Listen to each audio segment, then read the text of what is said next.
Donc un détachement écartien, qui invite à croire simplement, non pas seulement de la foi simple des âmes simples, âmes ordinaires, mais peut-être de la foi simple des âmes simples, de ces âmes simples comme l'évoquait Marguerite Porrette, cette béguine de Valenciennes brûlée ici à Paris en 1310. On fêtera les 700 ans de sa exécution en place de Grève le 1er juin 1310, donc en 2010 ça fera déjà 700 ans.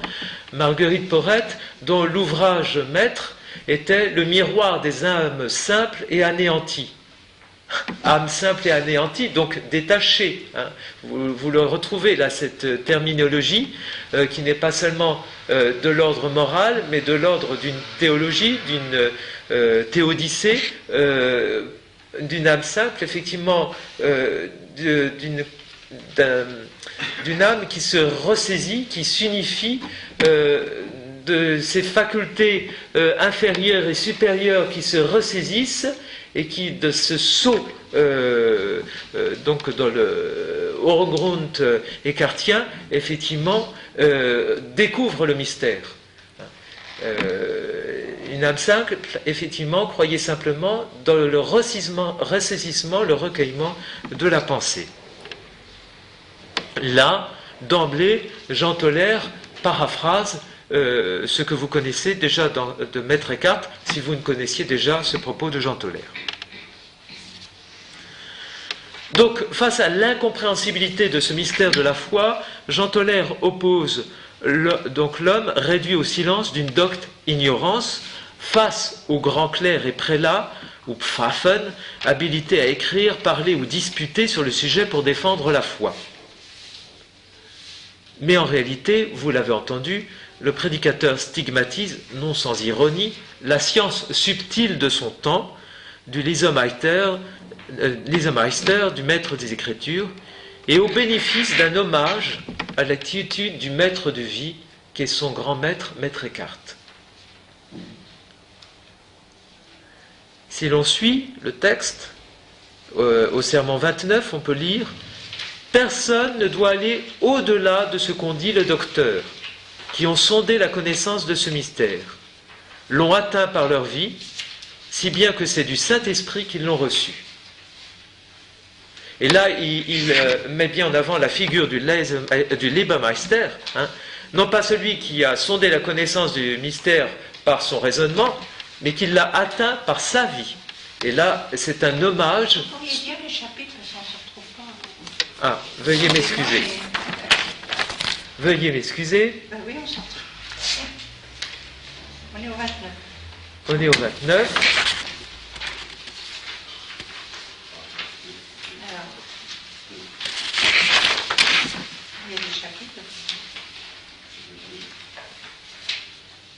Ce que j'ai lu, donc les gros livres, c'est le 2, hein, Tenons-nous à une foi simple, c'est le chapitre 2, et puis les grands clercs d'une raison subtile, c'est le chapitre 2. Donc on est dans le ressaisissement du prothème.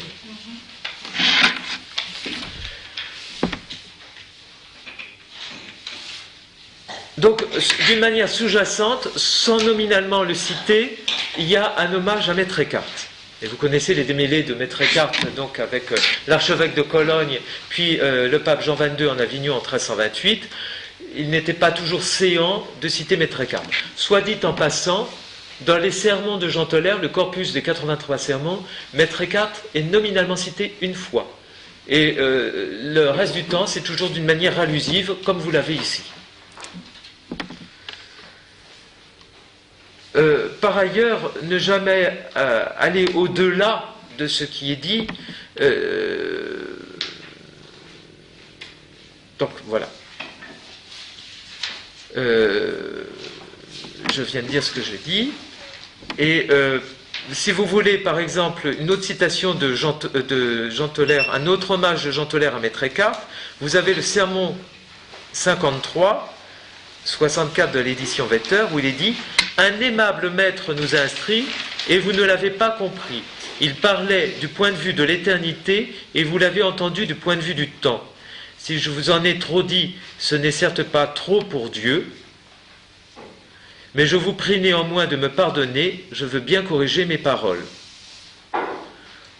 Et ce n'est pas trop pour Dieu. Donc, de même, après ce petit exergue sur le maître de vie, Jean Tollaire insiste plus généralement sur l'autorité d'une parole authentifiée par une praxis.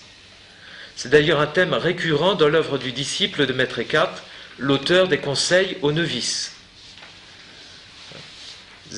Donc, toujours du sermon 53, les maîtres qui ont parlé de cela ont poursuivi la connaissance de cette vérité par la pratique de leur vie, en même temps qu'avec leur intelligence.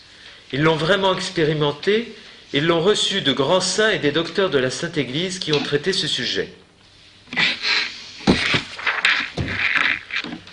J'arrête donc sur ce préalable au prothème, qui, comme vous l'avez vu et entendu, contrairement à l'ars praedicandi, n'est pas une simple prière.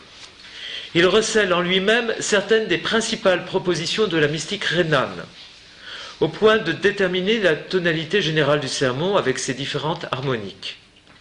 C'est là une signature d'auteur propre à la prédication de Jean Tollaire. Vous trouverez toujours les mêmes principes dans chaque début de sermon de Jean Tollaire, qui d'une part manifeste un vrai souci de pédagogie et qui d'autre part révèle l'unique sujet de ses sermons. Quel que soit l'évangile, l'épître, la fête ou les circonstances de la prédication, Jean Tollaire ramène son propos à un unique sujet, le principe, principium. Et ce principe, en l'occurrence ici, est caractérisé par la Trinité. Trinité, fin et principe. Les sermons 28 et 29 ont été prêchés lors de la fête de la Trinité. Si vous ne le saviez déjà, cette fête est célébrée dans de nombreux pays d'Occident depuis l'époque carolingienne.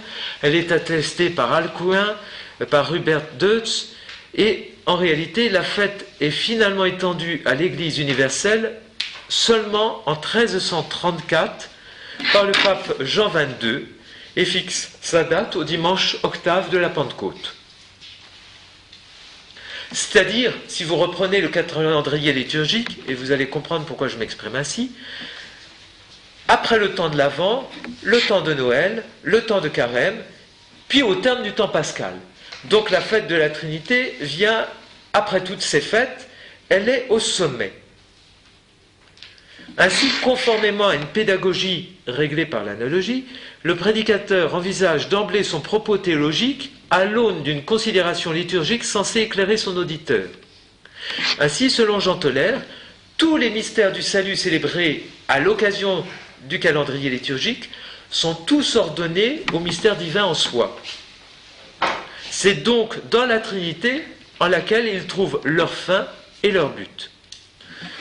Ce n'est pas une invention de ma part. Relisez au sermon 13, donc sermon 13, au sermon 29, le début, le tout début, paragraphe 1. Toutes les fêtes qui ont été célébrées au cours de l'année, quel qu'en soit l'objet immédiat, ont leur but et leur fin dans cette fête vers laquelle toutes les autres convergent. La Sainte Trinité est d'ailleurs le terme et la fin du mouvement de toutes les créatures, et en particulier de celui des créatures raisonnables, car elle est bien au sens propre, principe et fin. Donc là, vous avez toute la pédagogie de Jean Tollaire. Avant d'envisager la théologie, il prend les choses les plus ordinaires, le quotidien ou la liturgie, et vous en avez une preuve manifeste ici, dans ce début du sermon 28 ou 29. Selon Jean Tollaire, la Trinité est principe et fin de toute chose. Ce principe ou origine de toute chose est d'emblée envisagé à l'aune d'une principium de la tradition johannique, qui selon Jean 1:1 est l'origine du Verbe. Dans le principe était le Verbe. Mais ce principe, d'où sort et vers qui converge la création tout entière, est aussi, dans l'œuvre de Jean Tollaire, disciple de Maître Eckhart, envisagé à l'aune de l'exitus reditus de la théologie néoplatonicienne. tout ce qui sort du principe retourne au principe. Et tout le propos des sermons de Jean Tollaire, effectivement, va être de nous inviter à un retour de nous-mêmes qui sommes sortis de ce principe. La naissance de Dieu dans l'âme et la naissance de l'âme en Dieu est toujours une question fondée sur cet aller-retour exitus reditus. En tant que principe, la Trinité est non seulement au commencement de toutes choses, lorsque celles-ci sont envisagées au point de vue du temps, Trinité au commencement de toutes choses, lorsque ces choses sont envisagées au point de vue du temps, mais la Trinité est aussi envisagée, et surtout, au principe de la création des êtres et des êtres de raison, lorsque ceux-ci sont envisagés à l'aune de l'être et de l'éternité.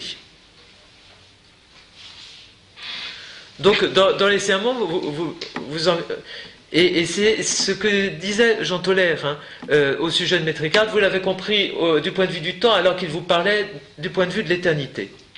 Et donc, on va osciller à chaque fois dans les sermons de Jean Tollaire avec des allusions d'ordre du temps, avec des questions liturgiques, des questions des choses les plus ordinaires, à titre de pédagogie, et puis très vite pour les rapporter à l'aune de l'éternité, là où il envisage le mystère.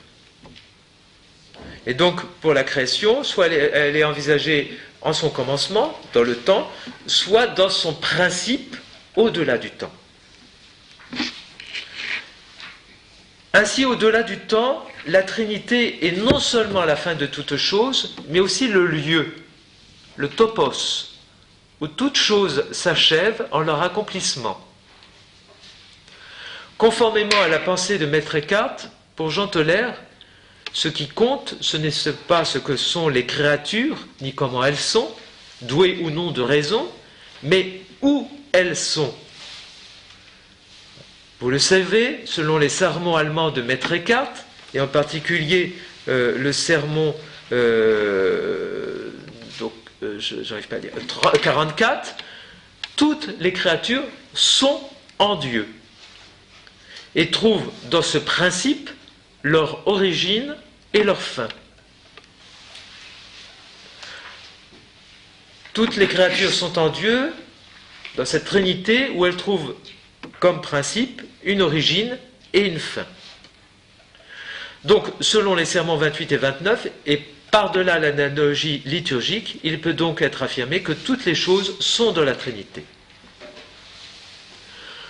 Au-delà des catégories du temps, de l'espace et du multiple, ce principe s'inscrit et se définit dans l'éternité et l'unité. En effet, ce principe représente un lieu d'unité, non seulement par son essence propre, mais aussi par le rassemblement de toutes choses en lui. Ce principe, unique en lui-même, est aussi appelé désert et solitude, et ce désert, ce Wust en allemand, est aussi, selon Maître Eckhart et Jean Tollaire, appelé solitude ou Einöde, le lieu de l'unité. Un lieu d'unité dont l'homme est profondément impressionné.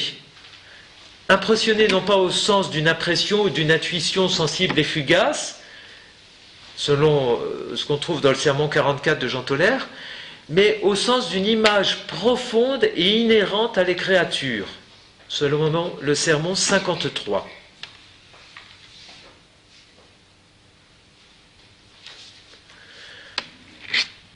Je vous lis un extrait de sermon donc, de Jean Tollaire, 44. Dans ce désert, il y a une telle solitude qu'aucune pensée ne peut jamais y entrer.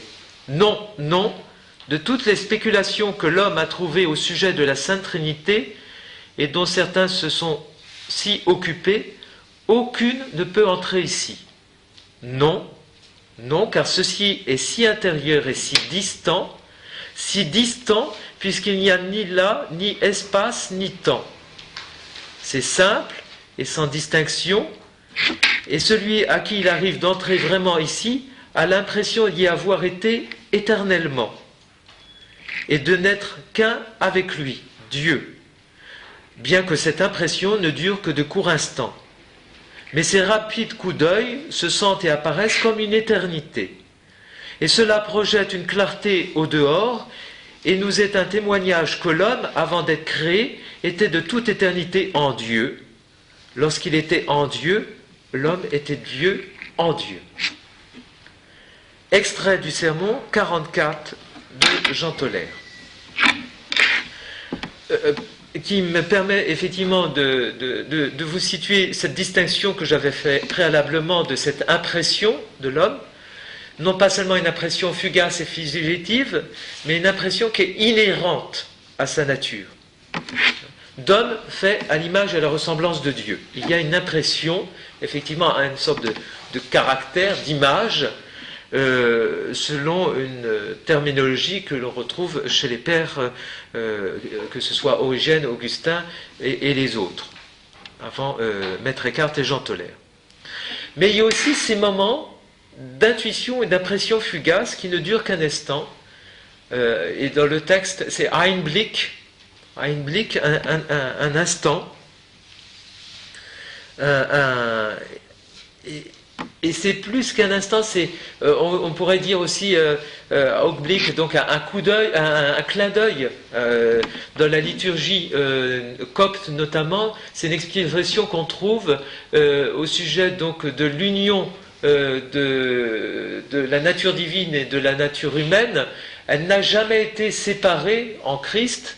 Cette union des deux natures, ne serait-ce qu'un clignement d'œil, de sourcils. Donc là, on trouve quelque chose d'assez similaire. Mais de plus, chez Jean Toller et Maître Eckhart, il y a dans le Einblick que vous retrouvez dans leur sermon, c'est non seulement un court instant, mais aussi c'est un regard qui permet de tout embrasser. Et en fait, dans l'Einblick de l'homme, on retrouve l'Einblick de Dieu, le regard de Dieu. Permettez-moi de faire longuement cette incise, mais je pense qu'il ne faut jamais oublier cette citation de Maître Eckhart au sermon 12, sermon allemand numéro 12. L'œil dans lequel je vois Dieu, c'est l'œil dans lequel Dieu me voit, c'est un seul œil, un seul regard, une seule connaissance, un seul amour. Et effectivement, cette petite phrase ressaisit l'unité en soi, mais nous dit bien effectivement que dans ce regard de l'homme, il peut y avoir ce regard de Dieu, autant que l'homme est uni à Dieu.